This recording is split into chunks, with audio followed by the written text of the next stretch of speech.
인도의 정치 지도자였던 마하트마 간디라는 분이 계십니다. 그분이 기독교인들이 듣기에는 아주 애매한 한 말씀을 하셨습니다. 그 말은 예수는 믿는데 교회는 믿지 않는다라는 말이었습니다. 본인도 예수의 가르침을 배웠고 예수의 가르침을 몸소 실천하기를 주장했던 그였지만 예수를 머리로 한 모든 성도들의 연합체로서의 교회는 거부했습니다. 그가 예수는 믿지만 교회는 믿지 않는다라고 말한 이유는 교회가 예수의 사상과 예수의 원리와 예수의 방식대로 행하지 않는다는 이유였습니다. 기독교 서적들 중에 근자에 발행된 책들의 제목이 아주 우리를 슬프게 하는 제목들이 있습니다. 몇 개만 예를 들어보겠습니다. 목사가 죽어야 교회가 산다. 아주 비참한 책 제목입니다. 또 교회가 죽어야 예수가 산다. 또 한국교회는 예수를 배반했다 등등입니다. 이 책들의 주장이 다 옳은 것은 아니지만 그들의 비판하는 부분이 그래도 일종의 일리가 있는 부분들이 있습니다. 그런데 그 책들에서 비판하는 내용들이 예수를 비판하는 내용이 아니라 예수 믿는 사람들을 비판하고 있다는 것이 참으로 안타까운 우리의 자화상을 보게 합니다. 분명 예수는 진리를 가르쳤고 예수는 인간 삶의 참된 모습을 보여줬고 인간의 살아가는 행복한 모범의 모습을 보여주셨지만 오늘날 목사나 오늘날 성도나 오늘날 교회는 그렇지 않다라고 비판하고 있습니다. 저는 그 책 제목들 자체가 틀렸다고 생각하는 사람입니다. 목사가 죽어야 교회가 산다. 틀렸습니다. 저버러 제목을 붙이라면 전 이렇게 붙입니다. 목사가 죽으면 교회가 산다. 그게 아니라 목사의 죽음과 교회는 무관하다. 말이 되죠? 또 교회가 죽어야 예수가 산다. 그게 아니라 정반대로 예수가 살아야 교회가 산다. 이렇게 되어야 합니다. 한국교회는 예수를 배반했다. 그것이 아니라 그나마 교회는 예수를 따라가고 있다. 저는 그렇게 해야 된다고 생각합니다. 왜 사람들이 그런 제목과 그런 비판을 하냐 하면 교회와 성도에 대한 오해 때문입니다. 목사, 구원받은 성도이지만 아직도 죄의 원리와 싸우고 있는 사람이라는 것. 교회, 구원받은 성도들이 모인 공동체이지만 아직도 죄와 싸우고 있는 연약한 자들이라는 것. 성도, 죄에게서 구원받은 하나님의 자녀이지만 성도다움의 완성을 위해 노력하고 있는 사람들, 그 교회와 목사와 성도의 정체성을 알지 못하기 때문에 생기는 오해입니다. 절대로 잘못 행동하는 목사나 교회와 성도를 옹호하려고 하는 것이 아닙니다. 성도 그러면 무흔무호한 줄 알고, 목사 그러면 성인인 줄 알고, 교회 그러면 여기가 곧 하나님 나라 그 자체인 줄 알기 때문에 발생하는 오해입니다. 세상 사람들의 잘못된 평가에 따라 낙담할 것도 없고 잘못된 평가에 따라 우쭐할 것도 없어야 하는 것이 우리들의 모습입니다. 기독교의 기준과 평가는 정확합니다. 기독교는 인간을 죄인이라고 말합니다. 죄인은 죄에 잡혀있는 사람으로서 죄인이 할 수 있는 것은 죄밖에 없기에 죄인이 죄를 짓는 것은 당연하다고 말하는 것입니다. 그래서 어떤 사람이 죄를 지었을 때 하나님은 그 사람을 비판하고 죄인이라고 정죄하는 것이 아니고 죄인이라고 벌 주는 것이 아니라 죄인의 당연한 모습인 걸 보시고 안타까워하시고 불쌍히 하십니다.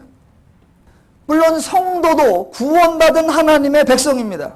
그 성도가 간혹가다 선과 의를 행하면 하나님은 그 사람이 잘했다고 상주고 칭찬하는 것이 아니라 성도의 그 삶이 바로 구원받은 결과요, 은혜받은 결과라고 말하는 겁니다. 그래서 기독교에서 하나님은 벌도 주지 않고 상도 주지 않습니다. 죄인의 죄인됨이 당연한 결과이고 의인이 죄인에서 의인이 되어 의로운 행동을 하는 것, 그것이 이미 상을 받은 거요, 은혜를 받은 거요, 복을 받은 것이라고 여기기 때문입니다. 더 나아가 성도임에도 불구하고 아직도 범죄하며 아직도 하나님의 뜻대로 살지 못할 때에 하나님은 더더욱이 안타까워하시며 도와주시며 후원하시며 격려하시며 가르쳐 주어 성도답게 살도록 우리와 동행하시는 분입니다. 아직 우리가 구원받은 성도이지만 성도다움을 온전히 구현해내지 못하는 것, 그것을 세상이 비판할 때에 그들의 비판이 잘못됐다는 것을 아는 것과, 그러나 정작 우리가 우리의 성도됨이 무엇인지조차도 구분해내지 못한다고 하는 것, 그것은 전혀 별개인 것입니다. 진리를 모른다는 것과 진리를 알고 있는데 아직 연약하여 온전히 구현하지 못한다는 것은 구분이 되어야 합니다. 세상은 그걸 구분하지 못하기 때문에 그런데 문제는 성도도 그걸 잘 구분하지 못할 때가 많다는 것입니다. 오늘은 사무엘 하가 시작되는 날입니다. 오늘 본문에서 이스라엘의 초대 왕 사울이 죽임을 당하고 사울의 죽음에 대한 다윗의 애통함의 표현으로 노래가 등장합니다. 제가 오늘 본문을 연구하기 위해 몇 권의 책을 좀 살펴보았습니다. 책 제목 중에 재미난 책이 있었습니다. 오늘 사무엘 하 1장을 보면서 제목, 지는 해와 뜨는 해. 즉 이제 초대왕 사울은 하나님의 버림받아 지고 있고 이제 진정한 이스라엘의 왕 다윗이 새로이 뜨고 있는 그 교체의 전환점이 바로 1장이다 라고 말하고 있었습니다. 오늘 제가 강조하려고 하는 내용은 기독교, 교회에는 지는 해도 없고 뜨는 해도 없다라는 것입니다. 세상은 그런 개념이 있습니다. 한 사람의 시대가 가고 새로운 사람의 시대가 도래한다. 새 시대, 새 사람. 성경에는 그런 개념이 없다라는 것을 오늘 저와 여러분이 확인해야 한다는 것입니다. 하나님께 부름받았지만 불순종했던 사울은 왕으로서의 영광을 누리지 못하고 자신의 충신을 원수로 오해하여 산으로 들로 헤매다가 결국은 적군의 손에 죽임을 당하고, 반면에 그동안 원수로 오해받아 쫓겨다니던 다윗은 이제 원수의 죽음으로 새 시대의 주인공이 되어 이제 찬란하게 다윗의 전성시대가 열린다. 그 시작이 사무엘 하이다 라고 기대하시면 큰 오해라는 것입니다. 대부분의 사람들은 그런 기대를 가지고 이제 사무엘 하에서는 다윗이 얼마나 하나님의 뜻대로, 다윗이 얼마나 하나님의 영광을 위하여, 다윗이 얼마나 이스라엘의 번영을 위하여 애쓰고 수고할까, 그런 기대를 하지만 성경은 전혀 그런 기대를 충족시켜주지 않습니다. 이제 수차에 걸쳐 사무엘 하를 확인해 보겠습니다만, 사무엘 하에는 왕이 되어 나라를 태평성대로 이끌어가는 유능하고 인격적인 영웅 다윗의 모습이 등장하지 않고, 사울과 거의 다를 바 없는, 아니 사울보다 더 치졸하고, 아니 더 우유부단하고 더 야비한 어떤 한 왕의 모습이 등장할 뿐입니다. 성경은 사울은 버림받은 왕으로, 다윗은 하나님의 마음에 합한 왕으로 소개하고 있지 않습니다. 제가 나름대로 본문을 늘 길게 읽습니다.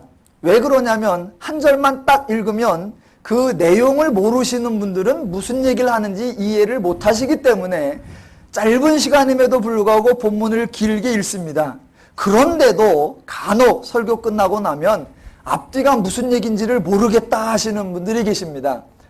저는 최대한 더 이해하기 쉽게끔 말씀드리도록 노력하겠지만 여러분도 최소한 본문 정도는 읽어오시는 성의를 보여주시기를 주님의 이름으로 간절히 부탁을 드립니다. 사무엘 상서와 사무엘 하서를 읽으면서 여러분이 잊지 않으시고 꼭 기억하고 계셔야 하는 사실이 있습니다. 그걸 놓쳐버리면 안 됩니다. 그것은 하나님은 인간의 문제를 제도로 보아서 새로운 제도를 정해주는 것이 아니다라는 것을 잊으시면 안 됩니다. 이스라엘 백성들이 하나님께 제안했던 왕정 제도가 옳아서 하나님이 그 제도를 인정해주고 그 방식대로 왕을 세워주고 있다, 그런 이야기가 아니라는 것입니다. 하나님이 이스라엘에게 계시하시고 가르쳐 주신 것은 제도가 아니라 하나님입니다. 왜냐하면 사람들이 죄의 마음을 가지고 죄의 마음으로 행동하기 때문입니다. 어떤 제도, 어떤 방식, 어떤 형식일지라도 그것을 운영하는 사람의 마음이 죄에 잡혀 있으면 아무것도 달라질 것이 없습니다. 하나님은 그것을 아셨기 때문에 이스라엘에게 오직 하나님을 알리시고 하나님의 마음을 가르치셨습니다. 그런데 이스라엘은 그것을 몰랐던 것입니다. 하나님으로는 부족하다고 생각하여 주변에 있는 나라들과 같이 왕정 제도를 세워주면 나라가 튼튼할 것으로 생각했습니다. 하나님은 왕을 구했다는 사실 자체, 왕정 제도를 요구했다는 그 자체를 책망하시는 것이 아니라 하나님이면 충분하다는 것을 모르는 그 사실을 안타까워하셨습니다. 그래서 사무엘상에 왕을 세웠지만 이스라엘은 왕의 혜택을 본 것이 없습니다. 우리나라에도 지방자치제도라는 것이 도입이 되었습니다. 얼마 전 방송에서 지방자치제도 실시 몇 년, 그래서 중간 조사를 한 적이 있습니다. 그래서 우리나라에서 두 지역의 지방자치제도가 어떻게 시행되고 있는가를 두 지역을 비교하여서 방송에 보내준 적이 있습니다. 우연찮게 그것을 봤는데, 한쪽은 이건 지방자체가 아니라 1인 치하입니다. 본인이 그 지방자치 단체장이 되어 아주 본인이 왕이 되고 왕을 넘어 거의 신이 되었습니다. 그래서 모든 조례를 무시하고 모든 인사를 다 무시하고 자기 형제, 사촌, 팔촌, 16촌까지 다 동원해서 측근에 다 포위하고 또 시 예산을 자기 사적인 일에 마음대로 갖다 쓰는 그런 모습이 하나 등장했습니다. 그리고 또 하나의 모습을 보여주었는데 그 또 하나의 지방자치 도시는 시장실이 없었습니다. 어떻게 된 거냐 보았더니 시장실을 큰 홀에 얻어서 거기에 시장님하고 그때그때마다 필요한 일들을 논의할 사람들이 늘 모여서 있는 그런 모습. 제가 기억하기로 그날 기자가 가서 이렇게 촬영을 하는데 시장님 명패를 어디다 놨는지 잘 모르겠다고 막 찾는 그런 모습을 제가 본 것 같습니다. 똑같은 지방자치제도인데 한쪽에는 완전히 개인의 사유물처럼 되어 있고 한쪽에는 시장은 없고 모두가 다 시민 같은 의식으로 도시를 운영하는 두 모습이 보였습니다. 제도가 문제가 아닙니다. 어떤 제도를 하더라도 그 제도를 운영하는 그 사람의 마음이 달라지지 않으면 제도를 악용하고 제도를 자기 뜻대로 사용하는 그 부패와 타락을 막을 방법이 없습니다. 하나님은 제도가 문제가 아니라 인간의 마음이라고 지적을 해주십니다. 지금 제도가 문제라 이스라엘에 왕을 세워뒀더니 이스라엘이 달라졌느냐? 달라지지 않았습니다. 그러면 당연히 사람들은 또 죄의 발상을 드러냅니다. 그것은 제도는 문제가 없는데 누가 어떤 사람이 그 자리에 앉느냐에 따라 달라진다라고 말하는 겁니다. 그래서 새로운 사람, 인격적인 사람, 겸손한 사람으로 교체하면 나아질 것이라고 생각합니다. 그래서 사울 같은 사람이었기 때문에 나라가 번성하지 못했고 이제 다윗 같은 사람이 왕이 되면 나라가 달라질 것이라고 기대하고 또 많은 사람들이 성경에 나오는 다윗의 이야기를 읽으면서 그렇게 이해하는 습관들이 있습니다. 그런데 그렇지 않다는 것입니다. 사울은 하나님에 의해 부름받았지만 불순종해서 버림받았고 이제 하나님의 마음에 합한 사람 다윗이 등장하면 진정한 이스라엘의 왕으로서 나라의 평화와 안녕과 번성이 올 것이라고 기대하시면 안 됩니다. 큰 오산입니다. 이스라엘은 그 오산을 오랜 동안 가지고 있었습니다.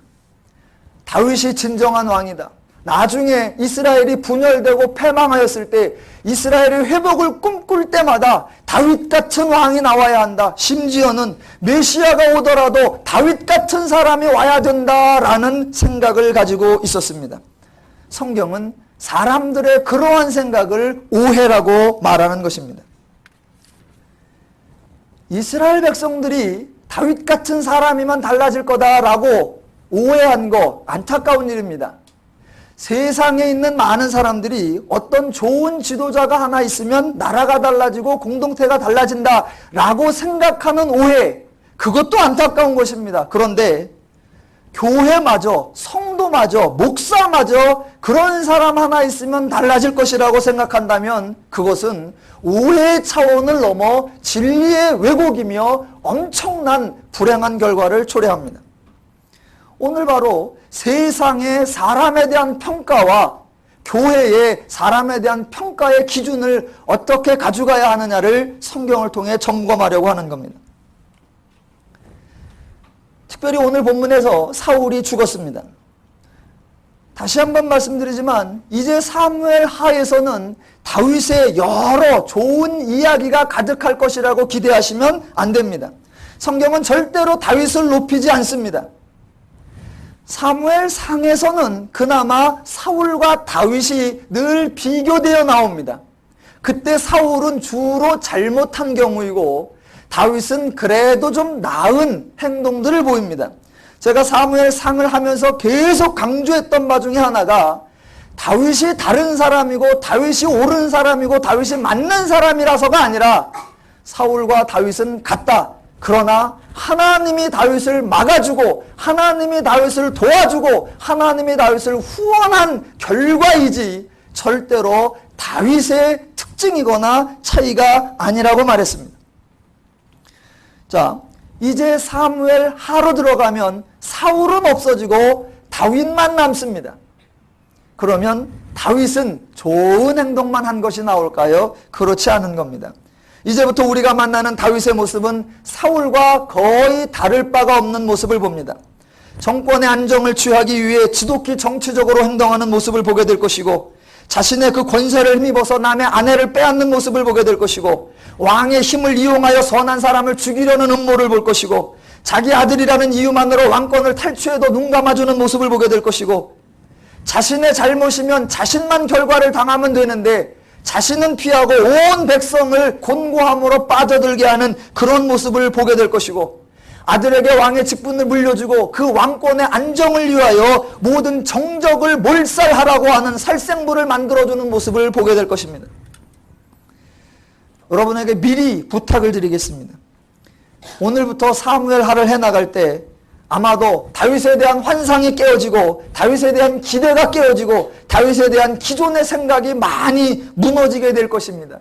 그래도 좌절하거나 낙담하거나 실망하지 마시고 제발 부탁드리기는 그래도 교회를 옮기시지 마시기를 주님의 이름으로 부탁을 드립니다. 여러분의 기대를 깨자는 것이 목적이 아니라 우리 가운데 잘못 자리 잡고 있는 왜곡된 진리를 빼고 그 자리에 하나님으로 채워넣자고 하는 것이 오늘의 요지입니다. 절대 사울은 지는 해 다윗은 뜨는 해가 아닙니다. 성경에는 그런 개념이 없습니다. 사람에 의해 좌우되는 하나님의 나라가 아닙니다. 사울과 다윗을 볼 때 우리는 그런 오해를 가졌었습니다. 그런데 사울과 다윗은 다른 사람이 아니다. 자, 오늘부터는 이제 사울은 죽고 다윗만 남았을 때 다윗의 말과 다윗의 행동 속에 들어있는 잘못된 가치를 꼬집어내며 우리는 어떻게 이 기독교적 기준을 가져야 되는가를 점검하는 겁니다. 사울이 죽었습니다. 한 소년이 나와서 사울이 죽었다는 소식을 알려주었습니다. 사무엘상 31장에 나오는 사울의 죽음과 사무엘하 1장에 나오는 사울의 죽음의 이야기가 조금 다릅니다. 그 이유는 다윗의 원수이었던 사울이었기 때문에 그 소식을 전하는 자가 조금 더 미화해서 자기의 공로를 드러내면 상급을 받을 것이라고 생각을 해서 좀 극화시킨 것입니다. 여하튼 사울이 죽었습니다. 사울이 죽었다는 소식을 들었을 때 다윗의 심정이 어땠고 그 소식을 들은 후에 다윗의 행동은 과연 어떠했고 그 행동들은 과연 잘했고 옳은 것이었냐 아니면 많은 아쉬움이 있는 거냐라는 것입니다. 어떤 사람이 이 처한 환경에서 들려오는 소식은 그 상황에 따라 많이 달라질 수 있습니다. 얼핏 듣기에 사울은 다윗을 잡으러 다니던 자였고 다윗은 도망 다니던 자였기 때문에 자기를 쫓아오던 사람이 죽었다는 소식은 복음처럼 들릴 수도 있습니다. 그래서 기뻐하고 즐거워하며 좋아하며 아주 신나할 수도 있을 것입니다. 그런데 다윗은 그렇게 하지 않았다라고 해서 다윗을 칭찬하는 사람도 많이 있는데 저는 오늘 사무엘하 1장에 나오는 다윗의 행동이 별로 잘한 게 하나도 없다라는 겁니다. 자, 사울이 죽었다는 소식은 도망 다니던 다윗에게 더 이상 도망 다니지 않아도 된다는 안도의 소식이기도 했겠지만 어떤 면으로는 아직 왕이 될 준비를 갖추지 않고 아직 왕이 될 어떤 여건이 형성되지 않은 상태에서 왕이 죽어버렸다. 그러면 그 다음에 나는 어떻게 해야 되나? 라는 면에 상당히 난처한 그런 입장일 수도 있다라는 게 제 생각입니다. 자, 여하튼 다윗에게 사울이 죽었다는 소식이 들렸습니다.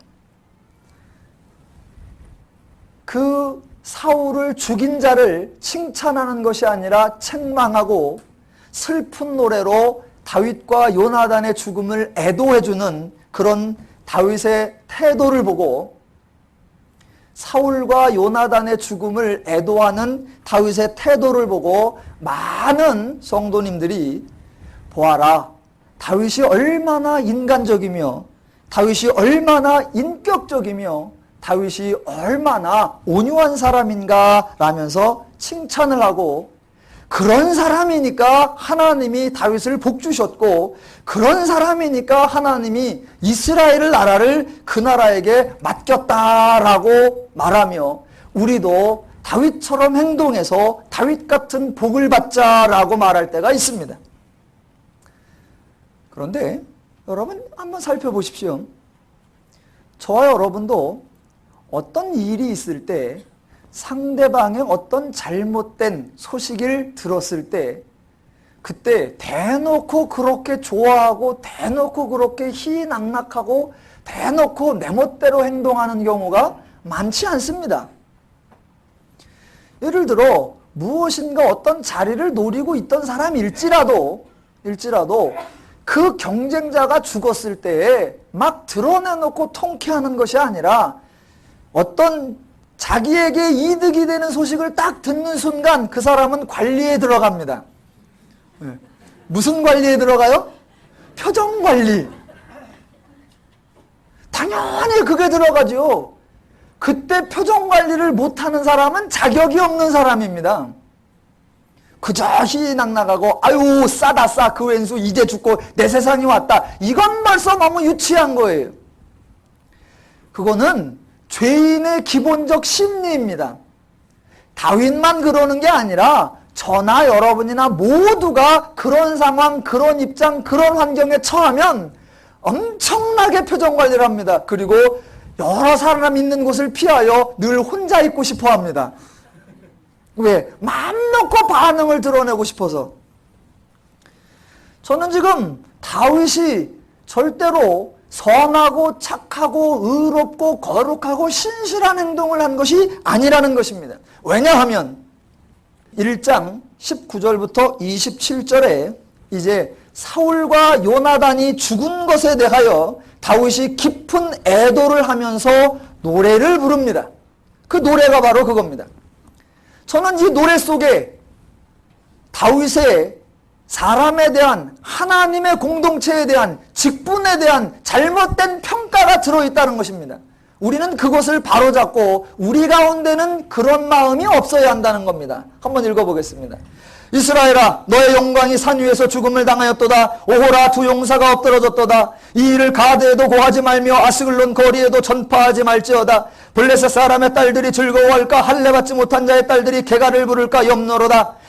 길보와 산들아 너희 위에 후로가 내리지 아니하며 재물 낼 밭도 없을지어다. 거기서 두 용사의 방패가 버림받음이라. 곧 사울의 방패가 기름 부음을 받지 않음같이 됨이로다. 죽은 자의 피에서 용사의 기름에서 요나단의 활이 물러가지 아니하였으며 사울의 칼이 헛되이 돌아오지 아니하였도다. 사울과 요나단이 생전에 사랑스럽고 아름다운 자러니 죽을 때에도 서로 떠나지 아니하였도다. 저희는 독수리보다 빠르고 사자보다 강하였도다. 이스라엘 딸들아 사울을 슬퍼하여 울지어다. 저가 붉은 옷으로 너희에게 화려하게 입혔고 금놀이개를 너희 옷에 채웠도다. 오호라 두 용사가 전쟁 중에 엎드러졌도다. 요나단이 너희 산 위에서 죽임을 당하였도다. 내 형 요나단이여 내가 그대를 애통하면 그대는 내게 심히 아름다움이라. 그대가 나를 사랑함이 기이하여 여인의 사랑보다 승하였도다. 오호라 두 용사가 엎드러졌으며 싸우는 병기가 망하였도다.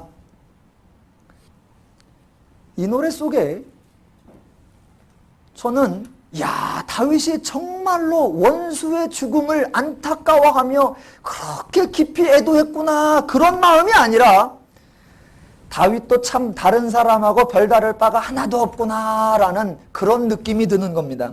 단지 저의 느낌을 전달하려고 하는 것이 아니라 성경적 가치관과 성경적 기준을 여러분에게 말씀드리려고 하는 겁니다. 여러분, 하나님은 이스라엘이라고 하는 나라를 왕에게 위탁한 적이 없습니다. 왕이 있다고 해서 나라가 튼튼하고 안정되고 왕이 죽었다고 해서 이스라엘의 비상사태가 발생하고 국가 안위가 흔들리는 것이 아닙니다. 물론 일반적으로 어떤 나라가 있을 때 그 나라의 국가적 지도자가 죽으면 계엄이 선포되고 군과 경찰과 이 국방에 큰 비상이 걸립니다. 그건 일반적 나라들의 이야기입니다. 이스라엘은 그런 의미로는 국가가 아닙니다. 이스라엘은 하나님이 만든 신앙 공동체입니다.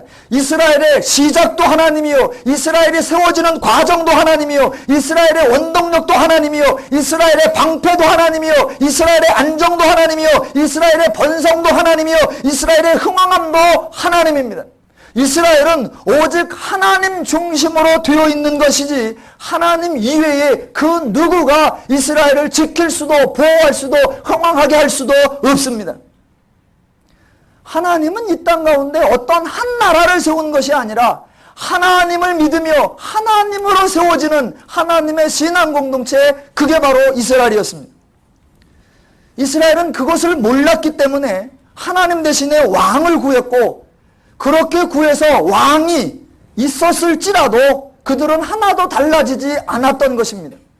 백성들이 왕의 은총을 입은 것이 없고, 특별히 왕이 있다고 해서 이 나라가 좋아지는 게 아니다라는 것을 가장 처절하게 경험한 사람이 누구냐면 바로 다윗입니다. 지금 그 나라의 왕 사울과 왕자 요나단이 죽었습니다. 왕과 왕자가 죽었을 때 모든 백성이 낙담하고 두려워할 그때에 다윗은 왕의 죽음이 별 의미가 없으며 이스라엘은 왕의 죽음을 애도하는, 그래서 불안해하는 것 대신에 이 나라는 하나님에 의해 세워졌고 하나님이 안위하고 하나님이 지켜주시기 때문에 그동안 우리가 헛되게 왕을 구하고 왕에게 의지하고자 했던 그 범죄의 행위들을 버리고 하나님께 돌아가자, 우리의 참다운 왕 하나님을 의지하자, 이렇게 말해야 하는 것이 다윗이 해야 할 유일한 그리고 온전한 행동입니다. 전쟁에서 장수들과 많은 병사들이 죽었습니다.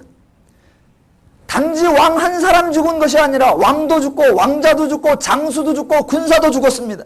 이스라엘의 왕이 죽었다고 해서 이스라엘이 달라질 것이 하나도 없어야 합니다. 왜? 하나님이 이스라엘을 향한 마음이 변치 않는 이상 왕이 있다고 나아질 것이 없고 왕이 없다고 못해질 것도 없는 것이란 말입니다.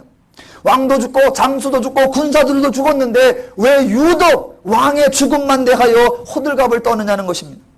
왕이 죽은 것은 대단한 일이고 병사 하나가 죽은 것은 병가지 상사입니까? 그렇지 않습니다. 기독교는 그렇지 않아야 한다는 것입니다. 하나님의 공동체가 좋은 지도자가 있느냐 없느냐에 따라 운명이 달라집니까? 그렇지 않습니다. 세상의 조직은 그럴 수 있습니다. 그러나 기독교의 공동체, 교회는 그럴 수 없습니다. 군사협도 모으면 되지만 좋은 지도자 하나 길러내기가 얼마나 힘든데 그 지도자를 잃은 것이 슬프고 안타깝지 않겠느냐? 예, 세상에서는 말이 됩니다. 그러나 기독교 공동체, 교회에서는 말이 되지 않는 겁니다.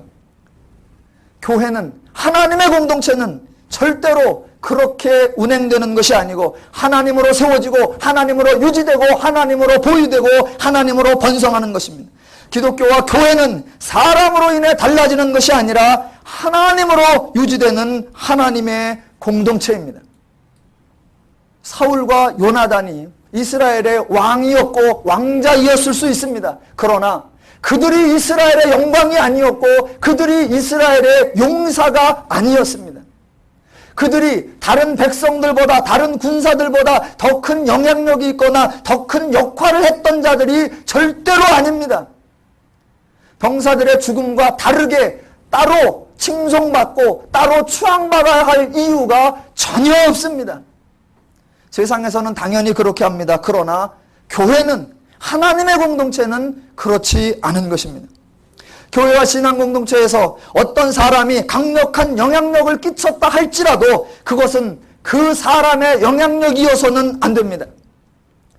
그 사람이 말과 행동으로 많은 영향력을 끼칠 때 그 사람의 말이 하나님의 말씀이고 그 사람의 행동이 하나님의 원리에 입각한 행동일 때 그 영향력은 그 사람의 영향력이 아니라 그가 행하는 하나님의 원리의 영향력이어야 합니다. 세상에는 거물이 있을 수 있고 세상에는 영향력 있는 인사가 있을 수 있습니다. 그러나 교회에는 그런 구분이 없습니다.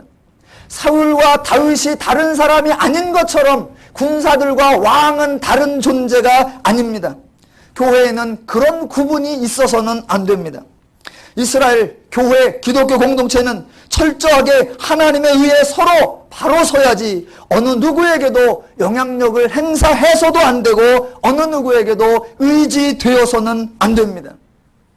다윗은 사울과 요나단의 죽음을 원수의 죽음으로 고소해하기보다는 애통해한 것은 잘한 일입니다. 그러나 이스라엘 백성 중에 이스라엘의 영광으로 칭송하고 이스라엘의 용사로 칭송하는 것은 올바른 행위가 아닙니다. 다윗은 그렇게 생각을 했었습니다. 그래서 이후에 살펴볼 다윗의 행동 속에 그런 가치관이 남아있게 됩니다. 이스라엘 나라를 견고히 세울 때 다윗은 철저히 하나님을 의지하는 모습으로가 아니라 강력한 군사력을 키우고 막강한 장수들을 양성하는 것으로 이스라엘을 지킵니다. 분명히 하나님은 신명기에서 이스라엘에게 왕을 세우실 것을 말씀하실 때에 강력하게 부탁한 것이 있습니다. 너희가 앞으로 왕을 세울 것이다. 그러나 그 왕은 절대로 은금을 많이 두어서는 안 되고 아내를 많이 두어서는 안 되고 말을 많이 두어서는 안 된다. 왜? 은금과 양과 또 아내는 왕권의 상징이고 하나님 대신에 다른 것으로 그 나라를 지킬 수 있다라는 것을 나타내는 것이기에 그 어떤 것도 세워서는 안 되고 오직 하나님 말씀을 묵상하고 하나님의 뜻대로 행하고 백성들 위해 교만하지 말 것이며 높아지지 말 것이라 신신당부했었습니다. 다윗도 그 기준에 실패한 것입니다. 사람들은 자꾸 아무리 하나님 중심이라고 해도 물론 말은 합니다. 예, 하나님 중심이지요. 그래도 사람이 모인 곳이니까 그래도 사람에 따라 좌우되지 않겠습니까? 예, 일리가 있습니다. 그러나 성도는 그런 것을 넘어서야 하고 특별히 부탁드리기는 누림교회는 그 기준을 넘어서셔야 합니다. 사람끼리 말할 수 있습니다. 예, 우리도 교회가 있으니까 사람의 모임이 있고 조직이 있으니까 어떤 집사님이 역할을 많이 하신다고 그럴 수 있습니다. 권사님이 그래도 큰 일을 감당하신다고 그럴 수 있습니다. 안수 집사님이 계셔서 든든하다고 그런 말 할 수 있습니다. 그러나 실제로는 그런 것이 아니다라는 것을 서로 고백하고 서로 인정해야 합니다. 제가 이렇게 말씀을 드린다고 해서 인간의 수고와 노력과 헌신을 무시하고 소홀히 하자는 것이 절대로 아닙니다. 교회를 위해서 애써주시고 수고해주시는 모든 분들께 정말 감사를 드립니다. 그러나 우리 상호간에 정확하게 고백하며 서로 인정해야 합니다. 우리는 우리의 은혜 받은 결과로 일할 뿐 하나님이 빠지면 우리는 아무것도 다를 바가 없다. 이스라엘에게 왕이 있었어요. 왕이 이스라엘을 위해서 뭘 해줬지요? 이스라엘이 왕의 혜택을 입은 게 뭐 있냔 말입니다. 이스라엘 나라를 그나마라도 지켜주고 이스라엘 나라를 그나마라도 유지하게 해준 게 왕이에요, 하나님이에요? 하나님입니다. 이스라엘의 영광은 요나단과 다 사울이 아니고 하나님이고, 이스라엘의 용사는 사울과 요나단이 아니고 하나님입니다. 남 얘기가 아닙니다. 오늘날 우리 얘기로 해봅시다. 리얼하게 제가 한번 해보겠습니다. 자, 목사가 있고 여러분인 성도가 있습니다. 목사가 이 교회 성장을 위해서 뭘 했지요? 아무것도 없습니다. 목사가 내가 이만큼 수고해서 교회가 여기까지 왔다, 그렇게 말해서 절대 안 되고, 성도들 중에 어느 누구라도 우리 목사님이 그렇게 애쓰셔서 여기까지 왔다 라고 말해서는 안 됩니다. 그런 얘기 하지 맙시다. 저는 단 하나도 진리를 만들어낸 적이 없고 단 하나도 교훈을 만들어낸 적이 없고 제가 여러분에게 은혜를 준 적도 없습니다. 저와 여러분은 하나님 때문에 이 자리에 모였지 목사 때문에 모인 것이 아니며 하나님의 말씀을 듣는 것이지 목사의 말을 듣는 것이 아닙니다. 간혹, 정말 간혹 목사가 좋다고 하시는 분들도 계십니다. 목사가 참 좋다. 특별히 얼굴이 까매서 참 좋다.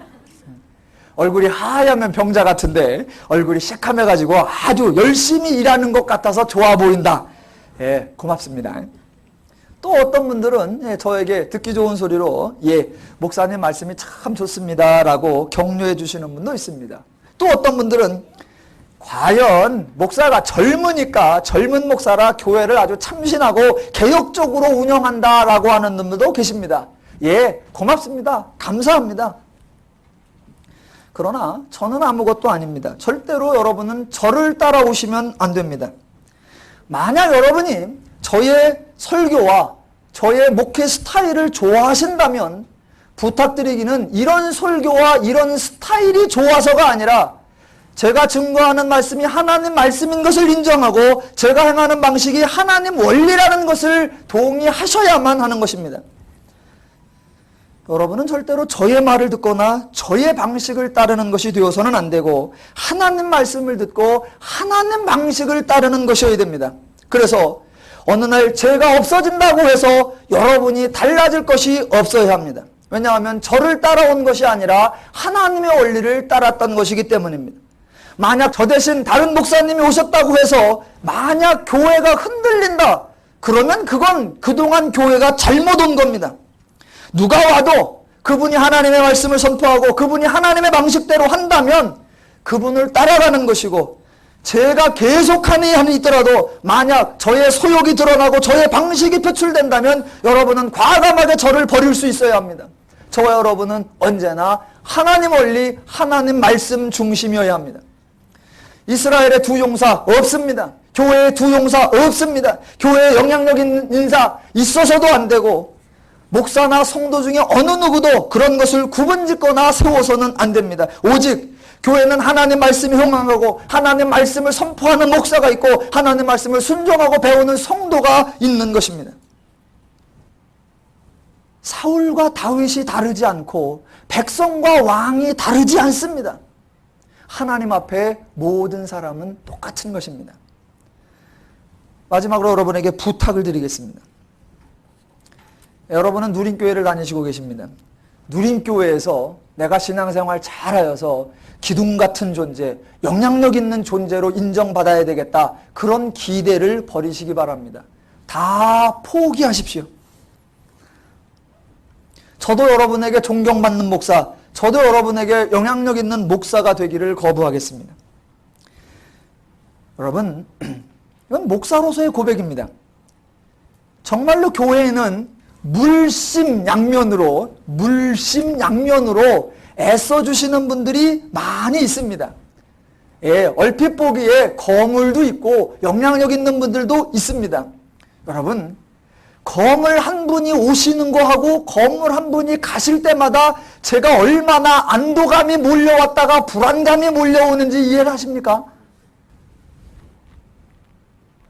그거에 대해서 자유롭지 못합니다.